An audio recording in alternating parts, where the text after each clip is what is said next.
Hello everyone, welcome back to the CDP classes. आज हम discuss करेंगे सीटेट 1 जनवरी 2022 को हुआ ऑनलाइन सीबीटी पैटर्न पे पेपर। ये पेपर हम आज पेपर 1 डिस्कस करने वाले हैं और साथ ही इसमें ये भी देखेंगे, माइन्यूट डिस्कशन भी रखेंगे कि क्या टॉपिक आया, किससे आया और किस तरीके के क्वेश्चन आगे पूछे जाने के और कहाँ से संभावनाएं हैं, वो भी साथ के साथ डिस्कस करते हुए चलेंगे। और इसके साथ ही हम जो सीडीपी के साथ साथ इन्वायरमेंट के भी फटाफट वो वाले क्वेश्चंस देख लेंगे जो हमें लगता है कि जो थ्योरेटिकल एस्पेक्ट पे थे और आगे वो पूछे जा सकते हैं, हम उनको ज़रूर देख के चलेंगे एक बार। और आज जो हम डिस्कस करेंगे आंसर, वो बेसिकली ऑफिशियल आंसर की वाले से ही डिस्कस करेंगे। अगर किसी को कोई डाउट है, कोई क्वेरीज है, तो वो मेरे को कमेंट बॉक्स में कमेंट करके बता सकता है। इसके बाद अगर किसी को भी क्वेश्चन पेपर अपनी रियल प्रैक्टिस के लिए चाहिए तो मैं टेलीग्राम चैनल अपने डिस्क्रिप्शन बॉक्स में ऐड कर दूंगी, तो वहाँ से आप टेलीग्राम चैनल ज्वाइन कर सकते हैं और साथ ही एक क्वेश्चन पेपर विद आंसर की वहाँ से डाउनलोड कर सकते हैं और अपनी एक रियल प्रैक्टिस कर सकते हैं। देखिए, सोल्ड पेपर से जो आप प्रैक्टिस करेंगे उससे शानदार प्रैक्टिस कोई हो ही नहीं सकती। सबसे अच्छा आइडिया कि एक लैंग्वेज आपको वहाँ पे क्या मिलेगी, एक तरीका आपको क्या मिलेगा, हर तरीके का क्वेश्चन आपको मिलेगा इसके अंदर, चाहे वो मैचिंग है, चाहे असर्शन रीजन है, स्टेटमेंट टाइप है, आयोग कैसे पूछता है, एग्जामिनर कैसे क्वेश्चन बनाता है, आपको बिल्कुल रियल फील आना चाहिए जब भी आप प्रैक्टिस कर रहे हो। तो आप सोल्ड पेपर की प्रैक्टिस करें, उससे बेहतर और कुछ हो ही नहीं सकता, क्योंकि उससे आपके कॉन्सेप्ट्स और क्लैरिटी आएगी।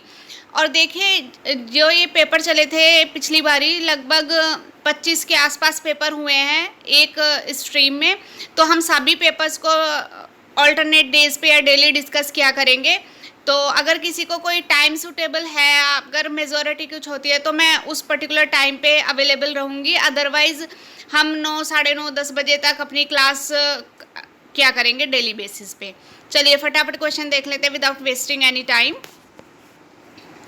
देखिए, चाइल्ड डेवलपमेंट एंड पेडागोजी हम देखेंगे सबसे पहले।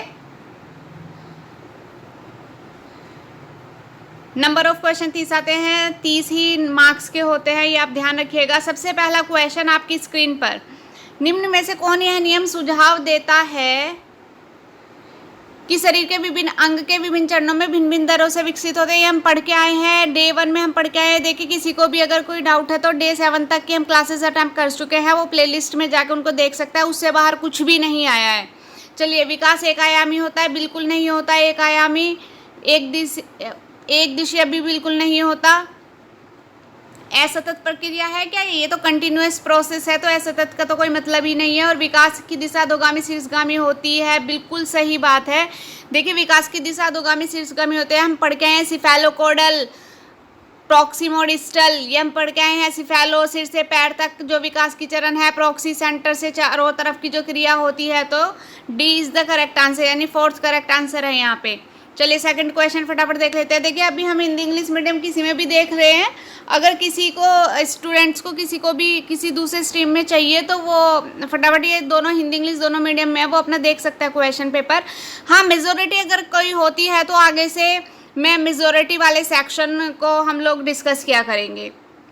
चलिए सेकेंड क्वेश्चन देख लेते हैं। विच स्टेटमेंट इज करेक्ट, उसने पूछा है। Children's development takes place in the socio cultural context, absolutely correct. Vygotsky, बिल्कुल नहीं भूल सकते, उन्होंने सोशियो कल्चरल कॉन्टेक्स्ट को ही पढ़ाया, आगे आपको बढ़ने की जरूरत ही नहीं है। This is a time saving strategy, ये आपको ऑनलाइन पेपर में बहुत ध्यान रखना है कि अगर ऑप्शन है बिल्कुल सही है और आप उस पर 110% श्योर हैं तो आपको आगे पढ़ने की जरूरत ही नहीं है, आप टाइम वेस्ट मत कीजिए आगे के ऑप्शंस में। थर्ड क्वेश्चन देख लेते हैं फटाफट। The process of predetermined unfolding of genetic dispositions is called, यानी आनुवंशिक विन्यास के पूर्व निर्धारित रूप से प्रकट होने की प्रक्रिया क्या कहलाती है? आनुवंशिक रूप से क्या कहलाती है? परिपक्वता, मैच्योरिटी इसको हम लोग बोलते हैं। तो मैच्योरिटी कहाँ पे है? यहाँ पे 4th is the correct answer, आप इसको कर लीजिएगा। एक बार आप पढ़ के भी देख सकते हैं। आनुवंशिक विन्यास के पूर्व निर्धारित रूप से प्रकट होने वाली क्रिया परिपक्वता कहलाती है। इसका अनुकूलन, अधिगम और समाजीकरण से कोई लेना देना नहीं है। चलिए आगे बढ़ते हैं। 4th क्वेश्चन है, is a primary and is a secondary, हम पढ़ के आए हैं। फैमिली हमेशा प्राइमरी फंक्शन है और सेकेंडरी में तो बाकी आ ही जाते हैं हमारे। तो यहाँ पे फैमिली प्राइमरी में ऑप्शन ए में ही है और स्कूल सेकेंडरी है, तो यहाँ पे ही आ जाएगा फैमिली और यहाँ पे स्कूल, आगे पढ़ने की जरूरत ही नहीं है। चलिए 4th के बाद 5th क्वेश्चन देख लेते हैं जल्दी से।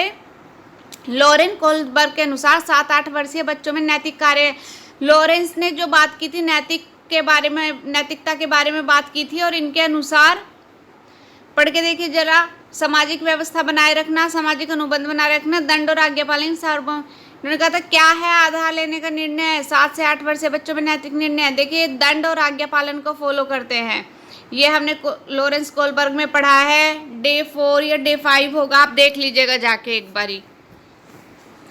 क्वेश्चन 6, जीन पियाजे के सिद्धांत में क्रमबद्धता किस संदर्भ में प्रयोग हुआ है? क्रमबद्धता जीन पियाजे के कॉन्टेक्स्ट में पूछा है इन्होंने, तो कहाँ पे हुआ है?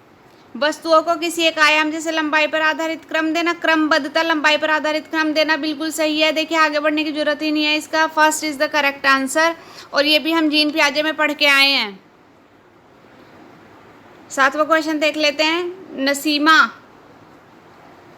को यह लगता है, वो 5 वर्ष की, उसे लगता है कि चिकनी मिट्टी को गोले को यदि दबाकर सांप के रूप में परिवर्तित कर दे तो चिकनी मिट्टी बढ़ जाती है। उसकी सोच क्या कहलाती है? ये क्या कहलाएगी उसकी सोच? जीववाद कहलाएगी। इस तरीके की सोच क्या कहलाती है? जीववाद या केंद्रीयता?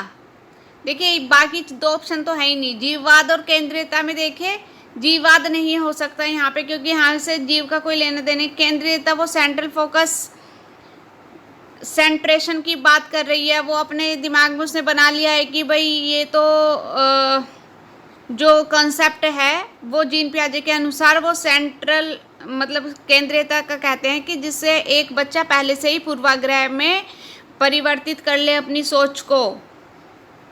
वाइगोत्स्की के बारे में पढ़िए तो क्रम से वही आ गए, पियाजे, कोलबर्ग, वाइगोत्स्की। इन्होंने क्या दिया था? लेव वाइगोत्स्की का सिद्धांत किस पे आधारित है? लेव वाइगोत्स्की का सिद्धांत व्यवहार पे है, मनोविश्लेषण, सार्वभौमिकता पर है। ये तो बिल्कुल ही कट हो जाते हैं। सामाजिक सांस्कृतिक लेव वाइगोत्स्की ने दिया है। 9वां क्वेश्चन देख लेते हैं। Which of the following is the term used by the Lev Vygotsky to describe child's act of speaking to herself? क्या कहलाती है? 9 नंबर देखिए जल्दी से। जब बच्चा खुद से कोई स्पीच करेगा तो वो प्राइवेट स्पीच ही कहलाएगी। इसे आपने पढ़ा हो या ना पढ़ा हो, ये तो एक कॉमन सेंस है। 10वां क्वेश्चन देख लेते हैं, आपकी स्क्रीन पे है, आप पढ़िए जरा। एक प्रगतिशील कक्षा की बात यहाँ पे हो रही है, ड्रिल और अभ्यास पर जोर देना चाहिए। देखिए प्रगतिशील इंक्लूसिव एजुकेशन क्या होती है कि सबको साथ लेके चलना, तो यहाँ पे ड्रिल और अभ्यास का तो कोई मतलब ही नहीं है। योग्यता आधारित स्थायी, जहाँ अलगाव हो गया वहाँ पे तो अलगाव को आप पहले ही अलग कर दीजिए। सहयोगिता पूर्ण अधिगम, सहयोगिता पूर्ण अधिगम होगा इसमें,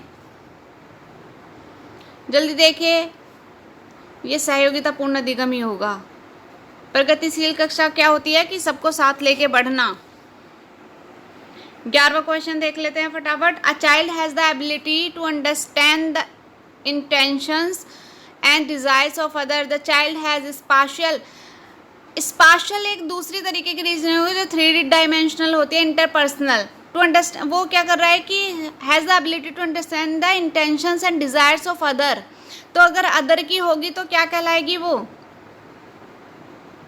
11 क्वेश्चन इंटरपर्सनल उसको बोला जाता है।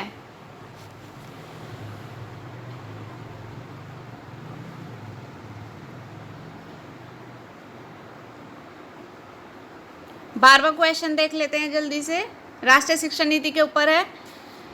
अपनी मातृभाषा में शिक्षित होना, मतलब कौन सा कथन सही है? अपनी मातृभाषा में शिक्षित होना शैक्षिक और बाधक हो सकता है क्या कभी? बिल्कुल ये गलत स्टेटमेंट है। विद्यालयों के बच्चों को अंग्रेजी भाषा की प्रथम भाषा के रूप में क्या सिखाया गया? नहीं, ये द्विभाषी है, अपनी मातृभाषा पर जोर देती है एनईपी। बाल विद्यार्थियों को बहुभाषा को उच्च संज्ञानात्मक लाभ मिलते हैं, बिल्कुल मिलते हैं, आपको आगे बढ़ने की जरूरत ही नहीं है, लाभ मिलते हैं तो मिलते हैं भाई। 13वां क्वेश्चन, जेंडर भूमिकाएं। जेंडर हमने आज ही पढ़ा था डे 7 में, और मैंने आपको फर्स्ट लाइन यही पढ़ाई थी कि जो जेंडर है वो जैविक निर्धारण है, लेकिन जो उनके व्यवहार है वो लर्न।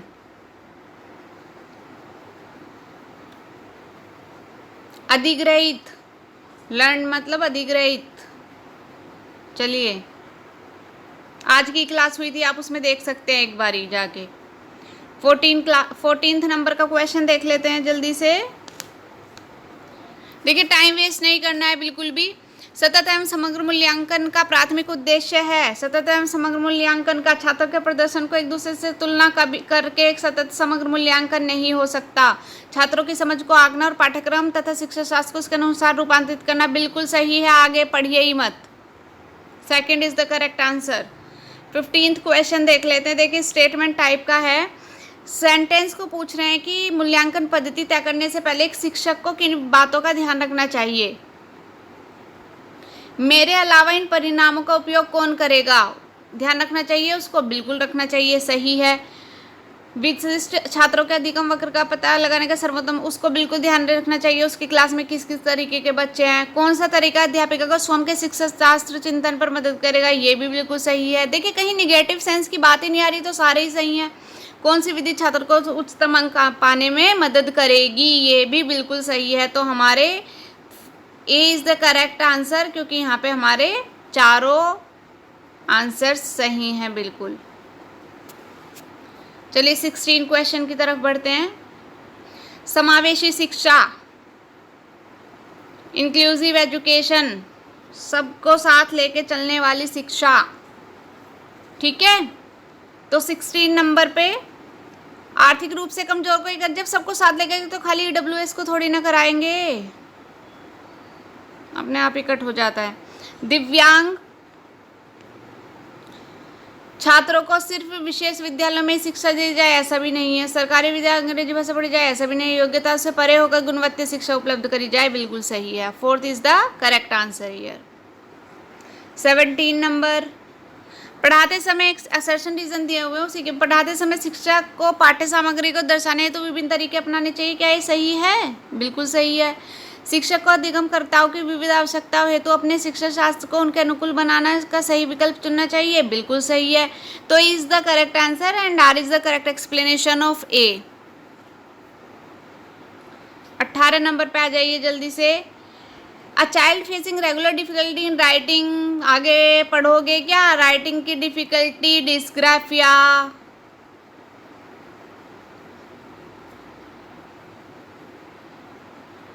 पढ़ने से विकार होता है वो डिस्लेक्सिया होता है, और जो कैलकुलेशन संबंधित होता है वो डिसकैलकुलिया।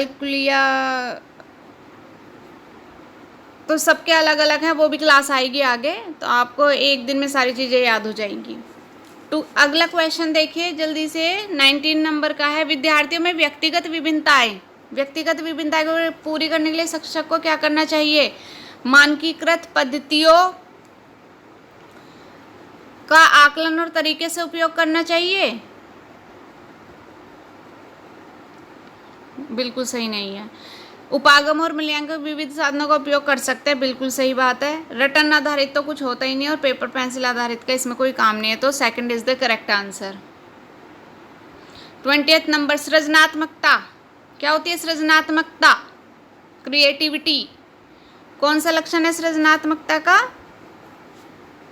अपसारी चिंतन। सृजनात्मकता जो चारों तरफ होगी, क्रिएटिविटी, वही तो सृजनात्मकता होगी, तो अपसारी चिंतन is the correct answer. 21st को पढ़ लेते हैं। Young children construct knowledge and make meanings through active exploration, play, active on materials, कौन सा सही है इनमें से। Interaction with peer and adult, meaning through, भाई मेरे हिसाब से तो चारों ही ठीक है। एक्टिव एक्सप्लोरेशन भी ठीक है, प्ले भी ठीक है, एक्टिव ये भी ठीक है, और ये भी ठीक है। यहाँ पे 4th is the correct answer, चारों सही हैं बिल्कुल।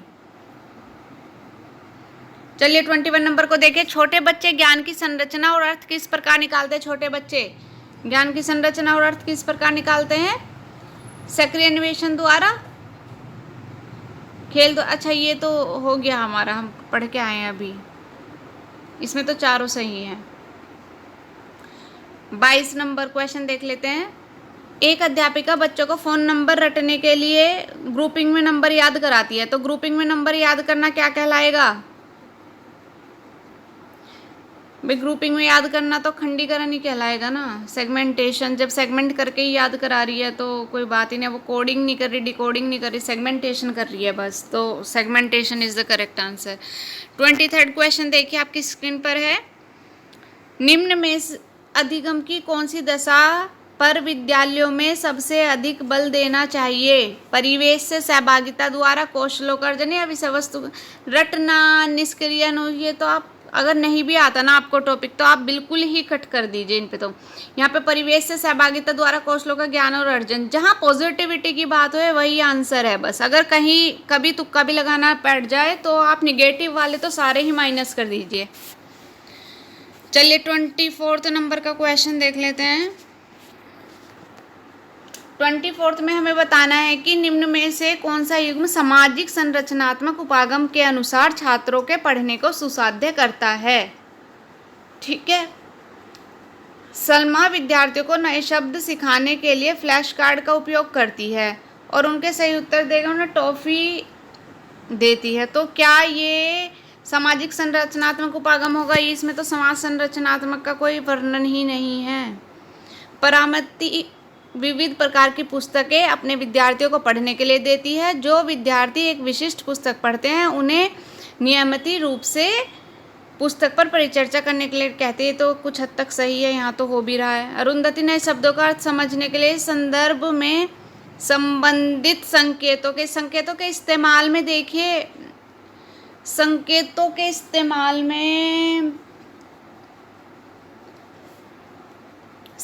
इस्तेमाल में आएगा, सिंबलाइज की तरीके से वो आता है इसके अंदर। सामाजिक सांस्कृतिक रेखा अपने विद्यार्थियों को उन शब्दों को 5 बार, वो रेटिफिकेशन हो गए तो बिल्कुल ही सही नहीं। तो सेकंड और थर्ड देख लेते हैं, कहाँ पे हैं हमारे सेकंड और थर्ड में है, तो third is the correct answer.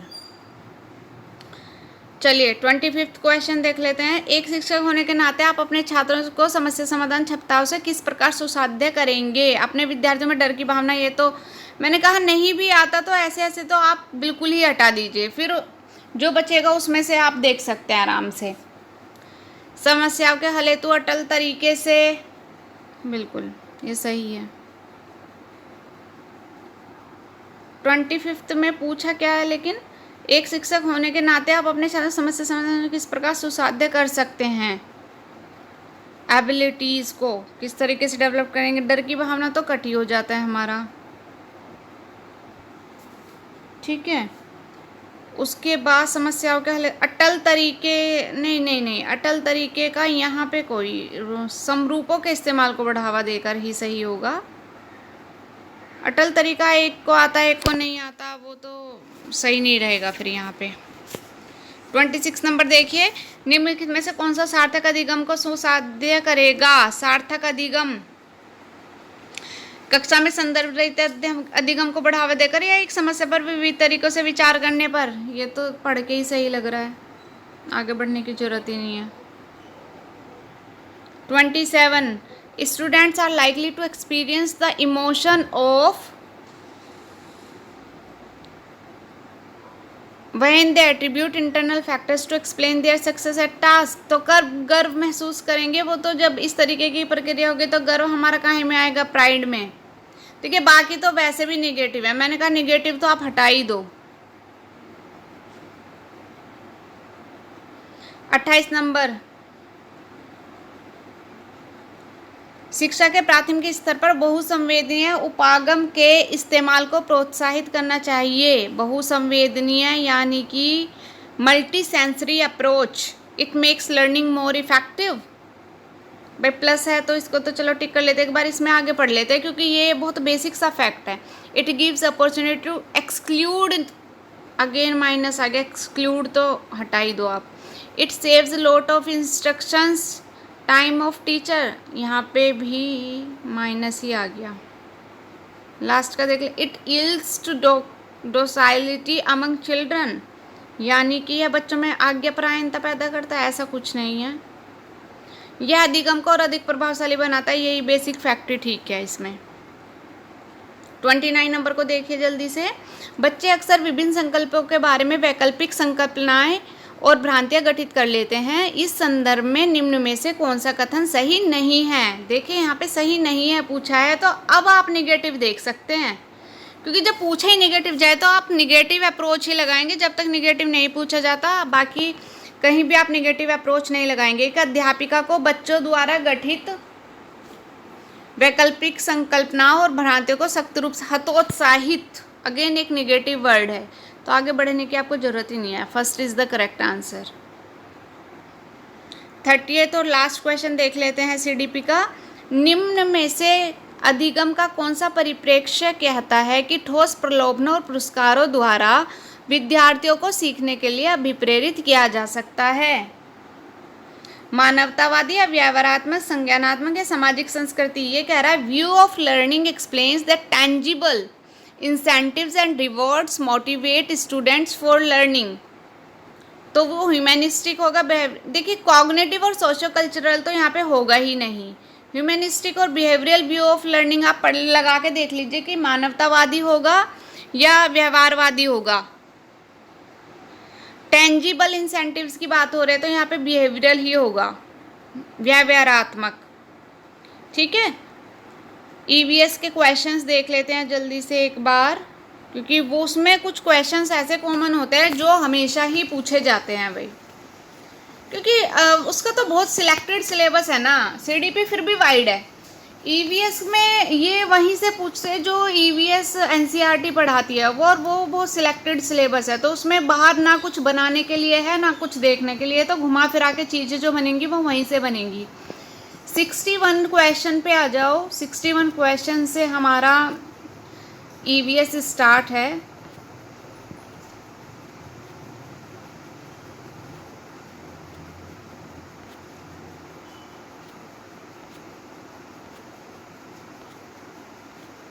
जी हाँ, आ गए 61 EVS environmental studies. Question 1 numerical है। -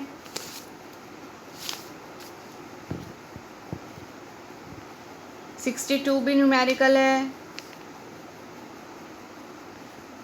62 के बाद 63 जनरल है। स्लोथ के बारे में देखिए, स्लोथ जो होता है वो भालू जैसा दिखता है, आपको पता ही है, लेकिन वो सोता कितने घंटे, ये बस यहाँ पे ध्यान रखने वाली बात है। तो वो 17 घंटे सोता है, और इसका आंसर जो हमारा होगा 63 नंबर का, आप ये देख लीजिए कि भालू और 17 घंटे कहाँ पे आपको दिख रहा है।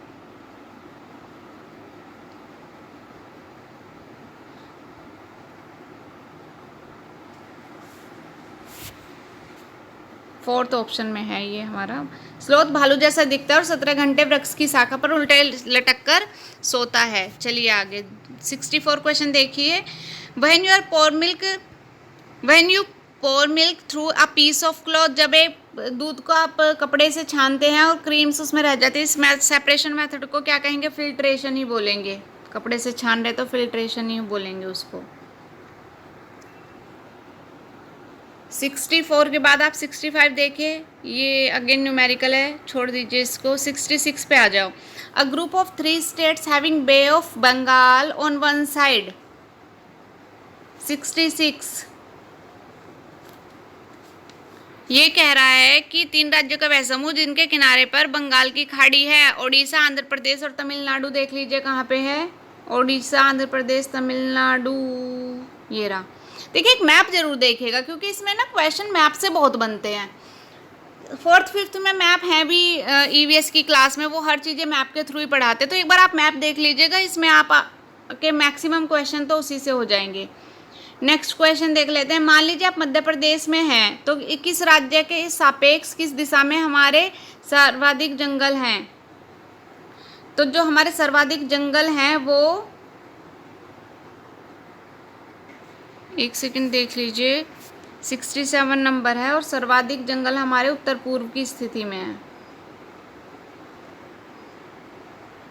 68 माउंट एवरेस्ट की चोटी 8848, तो क्या होएगा इसमें? 8850 is the correct answer.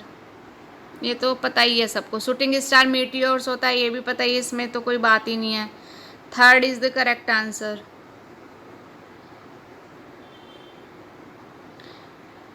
Seventy number को देख लेते हैं। बात हो रही है खेजड़ी वृक्ष की। खेजड़ी के बारे में हमने सुना ही है सबने कि भाई राजस्थान में मिलता है, तो चलो इसके बारे में डिस्कस कर लेते हैं। ये कह रहा है कि the tree mainly found in desert area, बिल्कुल ठीक है, डेजर्ट एरिया में मिलता है राजस्थान में। This tree can grow without much water, जब वहाँ मिलेगा तो विदाउट मच वाटर ही उसको उगना पड़ेगा। The tree stores water in its trunk which can be use for drinking when needed, वो ये वाला वृक्ष नहीं होता। The bark of this tree is use for making medicine, बिल्कुल ये मेडिसिनल प्लांट है। The tree has very few leaves, बिल्कुल गलत है। तो हमारा A B D is the correct answer. चलिए नेक्स्ट क्वेश्चन 71 कह रहा है कि एक छात्र की मैं ऐसी जगह से आया हूँ जहाँ बारिश बहुत कम होती है, गर्मी बहुत ज़्यादा पड़ती है। ऐसा तो राजस्थान ही है। चलिए खैर आगे पढ़ लेते हैं। हमारे घर मिट्टी के बने होते हैं, वहाँ भी मिट्टी के बने होते हैं। दीवारें मोटी होती हैं, बिल्कुल सही है। पोत कर सुंदर के और वहीं कटीली झाड़ियाँ पाई जाती है। तो ये राजस्थान ही है। Rajasthan is the correct answer. 72 देख लेते हैं।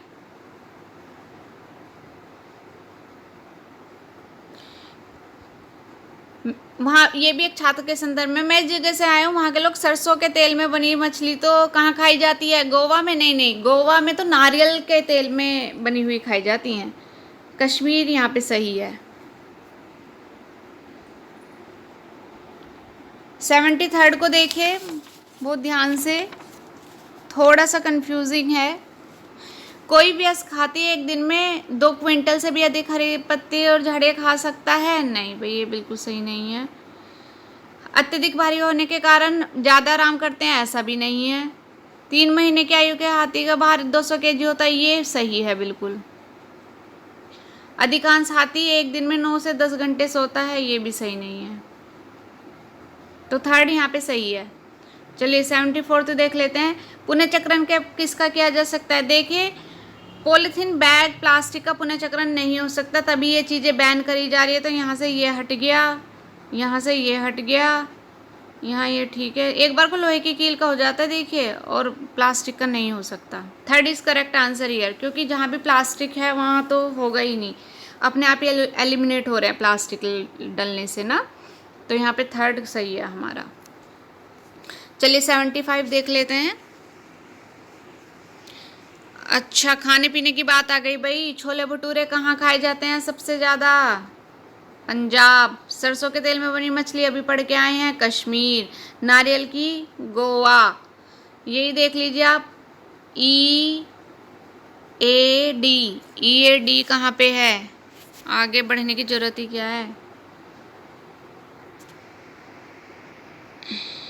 ई डी था क्या? ई नारियल का ए, अच्छा नहीं, ये तो नारियल डली करी के साथ उबला हुआ टैपियोका है। जो टैपियोका है वो तो हमारा टैपियोका मिलता है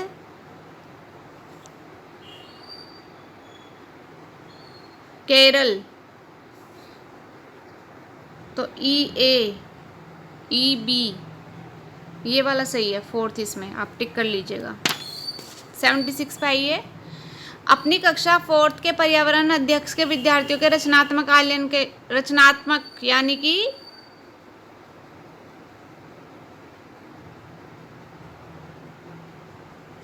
चलिए रचनात्मक आकलन के बारे में बात कर लेते हैं। तैयार प्रश्न उत्तर समेटिव असेसमेंट होता है, परिभाषा भी समेटिव में आ जाएगा, सूची भी समेटिव में आ जाएगा। तो यहाँ पे ये क्रियाकलाप ही रचनात्मक में आएगा। Art and craft should be integrated in EVS teaching because it's art and craft क्या क्रिएट करता है?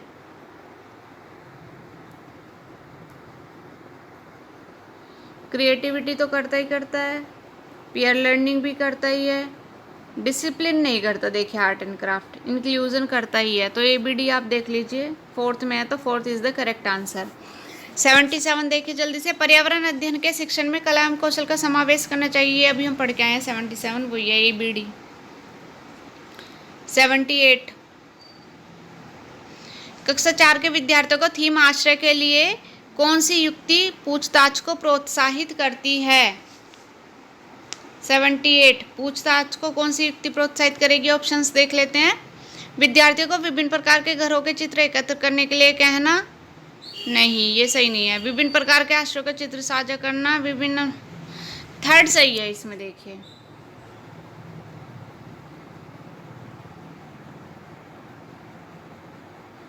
80 देख लीजिए जल्दी से। प्राथमिक कक्षाओं का पर्यावरण अध्ययन वह विषय क्षेत्र है जिसमें एकीकरण है विज्ञान पर्यावरण के संपर्क मुद्दों का।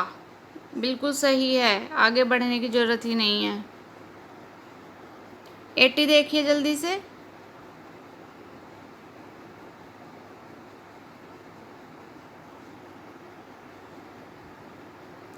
नहीं, 79 में पूछा गया है कि एकीकरण की बात करनी है यहाँ पे, तो एकीकरण तो इससे नहीं होता। संप्रत्याय मुद्दे जहाँ होंगे वहाँ एकीकरण नहीं है। ये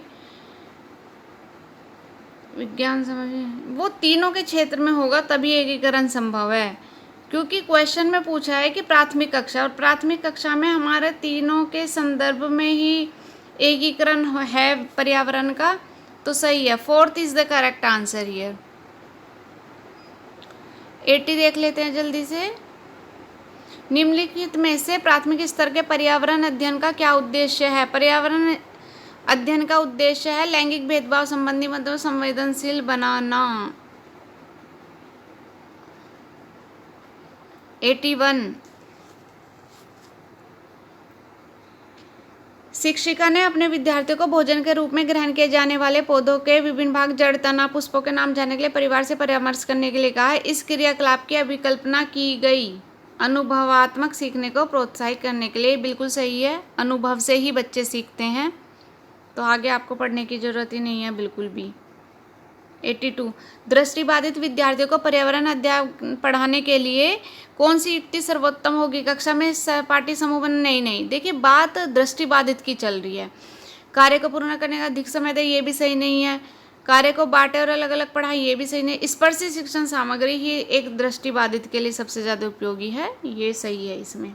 83 देख लीजिए। पर्यावरण अध्ययन का शिक्षण करते हुए पाठ का वह उपयुक्त स्तर जिस पर विद्यार्थी का आकलन किया जाना चाहिए। पर्यावरण शिक्षण में किस पर छात्र का आकलन किया जाना चाहिए? पाठ के अंत में, पाठ के आरंभ में, आकलन शिक्षण अधिगम के दौरान, बीच बीच में ही करना चाहिए भाई, वही एक सही सबसे तरीका होता है। 84।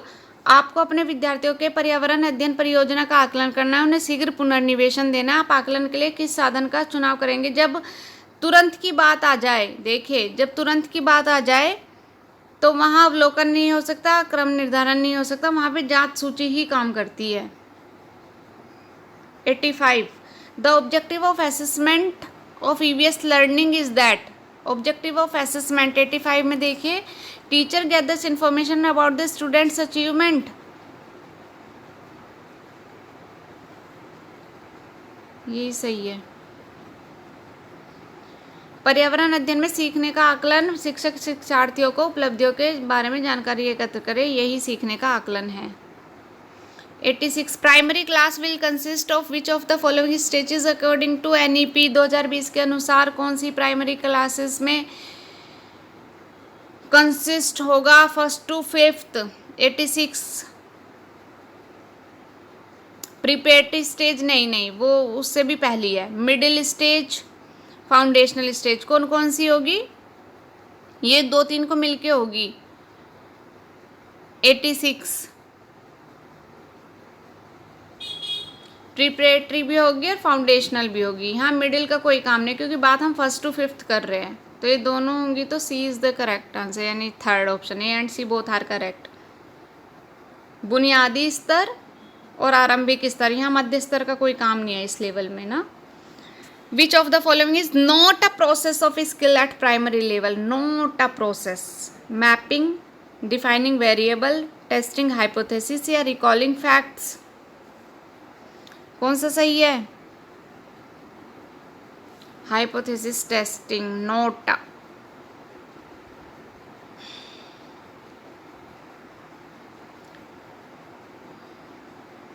एटी देख लीजिए, आपकी स्क्रीन पर है। Which is the sub theme under the family and friends work and play? ये तो बिल्कुल पहला ही अध्याय है। 89। बहुत से तो ऐसे होते हैं आपको देखते ही एकदम याद आ जाएंगे। निम्न में से कौन सा एक अपसारी प्रश्न है? डाइवर्जेंट थिंकिंग जहाँ पर यूज होगा तो वो कौन सा क्वेश्चन है? मृदा में प्याज के बीजों को बोने से लेकर देखिए वो तो एक पूरा प्रोसेस है, ये डाइवर्जेंट नहीं हो सकता। दिल्ली जैसे शहरों में वायु प्रदूषण को कम करने ये बिल्कुल हो सकता है, क्योंकि यहाँ पर बहुत सारे उपाय होंगे, यहाँ कोई फिक्स प्रक्रिया नहीं होगी। तो second is the correct answer. Last question देख लीजिए ईवीएस का। The dynamic holistic and experiential nature of EVS learning by student is best assessed by, यानी विद्यार्थियों द्वारा पर्यावरण अध्ययन के सीखने का गत्यात्मक, समग्र तथा अनुभवात्मक प्रकृति का उत्तम आकलन किया जाता है। किसके द्वारा किया जाता है उत्तम आकलन? क्रम निर्धारण मापने द्वारा बिल्कुल नहीं किया जा सकता, पेन पेपर द्वारा भी नहीं किया जा सकता, विश्वसनीय आकलन युक्तियों द्वारा। यहाँ पे थर्ड ये बिल्कुल सही आंसर है। देखिए यहाँ पे जो सीखने का आकलन करना है वो गत्यात्मक, समग्र और अनुभवात्मक प्रकृति का करना है, तो विश्वसनीय आकलन युक्तियों द्वारा ही प्रयोग उसका किया जाएगा, तभी वो सही हमारा आकलन हो पाएगा। लैंग्वेज फर्स्ट और लैंग्वेज सेकंड को आज डिस्कस नहीं करेंगे, लेकिन हाँ अगर डिस्कस करनी है तो आप मेरे को कमेंट बॉक्स में कमेंट करके बता दीजिएगा। हम ज़रूर जिस लैंग्वेज की मेजॉरिटी आएगी उसके पेपर्स को ज़रूर डिस्कस करेंगे। चलिए नेक्स्ट पेपर के साथ मैं कल एक क्लास लूँगी जिसमें हम 3rd जन का पेपर फर्स्ट ही पढ़ेंगे। तो तब तक के लिए आप इसकी प्रैक्टिस करते रहिएगा, क्योंकि practice is the only key to success और revision is the only key to get secured higher marks. तो आप रिवीजन और प्रैक्टिस दोनों करते रहिए तब तक के लिए। और हाँ अगर किसी को किसी भी कंसेप्ट में दिक्कत है वो डे वाली अपनी देख सकता है एक बारी पीपीटीज जाके, और चैनल को शेयर सब्सक्राइब करना ना भूलिएगा। कल तक के लिए good luck, bye bye, take care.